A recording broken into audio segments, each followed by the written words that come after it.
Hey, Jim Hoffman here for EMS Office Hours. This is your Monday Minutes. Today I want to talk a little bit about diabetes and kind of go over the types or the common types of diabetes that I think will help you when you are evaluating patients that might have a diabetic emergency going on. Now, I want to point out, guys, that one thing that I try to do here on the Monday Minutes is to get you to think ahead, right?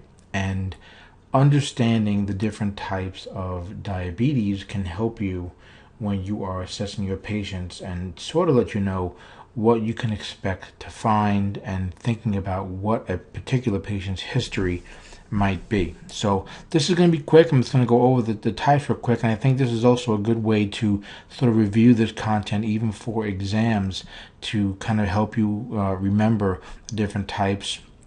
So when you take an exam, you can know the differences between type 1, type 2, or gestational diabetes. So let's go over type 1 real quick. And pretty much this is that lack of insulin, right? They used to call it insulin-dependent diabetes, maybe juvenile. You might have heard it called juvenile diabetes. And this, again, it results from a lack of the insulin that a patient's getting, okay? And normally this is following some sort of an autoimmune destruction, okay, that the way a patient's immune system ends up turning on the body, okay, and it winds up destroying a portion of the pancreas that's responsible for the insulin production, mainly the beta cells, okay. And some people say that the one reason for that, it can be because a virus is going on that's triggering the immune system to develop antibodies, and those antibodies start targeting the pancreatic beta cells, the molecules inside the beta cells that resemble that virus, okay? Now, one thing with this too is that, again, this juvenile diabetes, right? Normally it's diagnosed early in life, but keep in mind, this can really occur at any age, including in adults, especially adults that are in their late 30s, early 40s.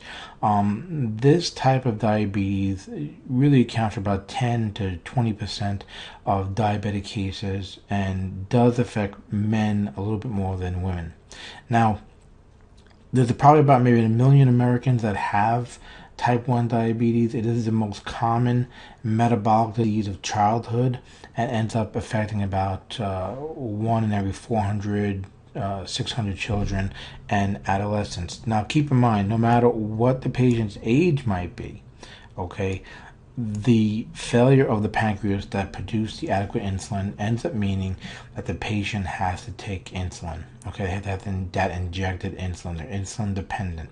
Without that injection, their body can't use the glucose that's available to it, and then the body is going to want to resulting in turning to other processes that's to generate energy. Okay, including things like fatty acids and proteins. Okay, so if it doesn't have the insulin, it's going to turn to other things, and that's when you're going to start seeing sick patients that need your help because the body is not getting the insulin and they have not taken their insulin or enough insulin. Right now, type 2 diabetes, this used to be often called the non-insulin dependent diabetes, right, or adult onset diabetes, and this results from a combination of that inability of the body's cells to use the available insulin and a decrease in the insulin production.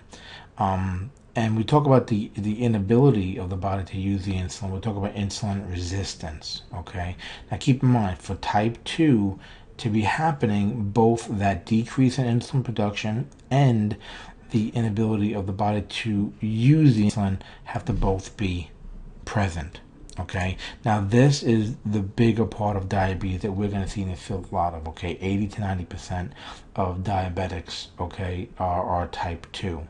Now the main feature you're going to see, the main difference between type 1 and type 2 is that pretty much all diabetic type 2 patients have some sort of natural insulin production going on. This means that they can be controlled normally with diet, with medications, and medications that they take are usually designed to help the body use that available insulin and overcome that resistance that we talked about.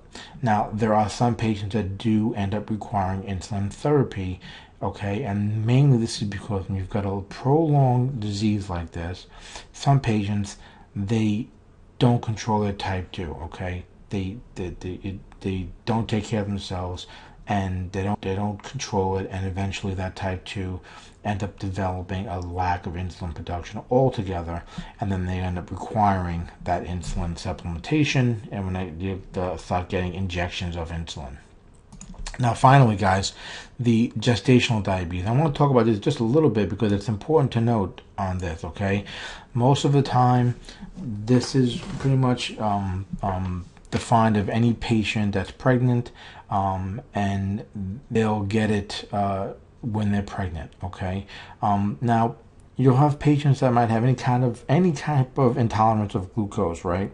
Usually the first trimester, you're going to see with these types of patients, it does affect about 4% of pregnant women out there, okay? And what will happen is during the first trimester they might have increased levels of progesterone and estrogen, and that causes that increased sensitivity to the insulin. So when you think about this, along with the glucose demand that the placenta needs and the fetus is needing, this can end up leading to episodes of hypoglycemia, okay, the low blood sugar, especially if you have a patient that has diabetes to begin with.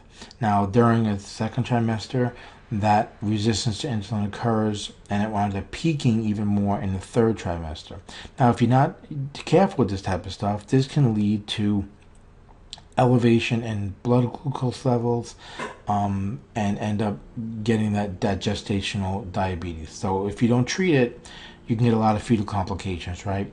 Talking about issues with the fetus size, hypoglycemia, hypocalcemia, increased risk of fetal death as well.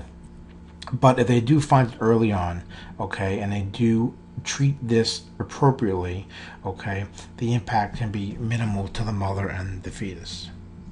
So when you think about it, you've got a pregnant female that has some issues going on that you might think might be diabetic related. If you start asking appropriate questions, it might lead you to believe that there's a diabetic issue going on with the patient, and their pregnancy, okay? So don't just, knock that out of even though it's only 4% of the population that's actually getting this, just keep these types of things in the front of your head when you're evaluating these patients, okay? So listen, these are the three primary types that you're going to see. The one thing I just want to mention, as always, guys, try to stay ahead, okay? Know this stuff so that you can assess your patients better. It's going to help you when you're doing your patient assessment. It's going to help you when you're doing your documentation for these patients, and it's going to help you when you take exams. You will recall this stuff much, much easier if you continue to refresh your memory, continue to build your knowledge, guys, and the stuff that we need to do out there in the field as EMS professionals. So I hope you can use these Monday Minutes, guys. If you want some more information on diabetes, I have a great video presentation over on the website. It's called Diabetic Patients, What Your Instructor Left Out.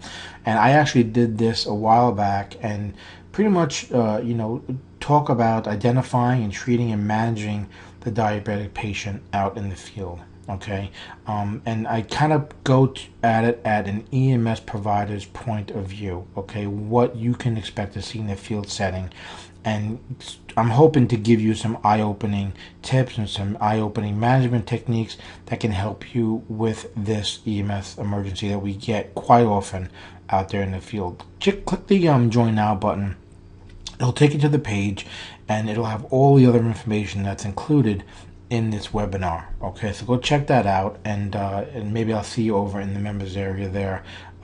Look at checking out this webcast. So click the Join Now button. You'll get some more information on that, and you can sign up there. All right, guys, that's it for me. I hope you can use these Monday Minutes as always. Go check out emsofficehours.com for more videos and audios to help you in your EMS career and sort of get your knowledge base building and get your thoughts going as well. If you have some minutes of your own, be sure to send them over to me. It's jhoff@emsseo.com. Until next week, as always, Jim Hoffman for Monday Minutes. Stay safe.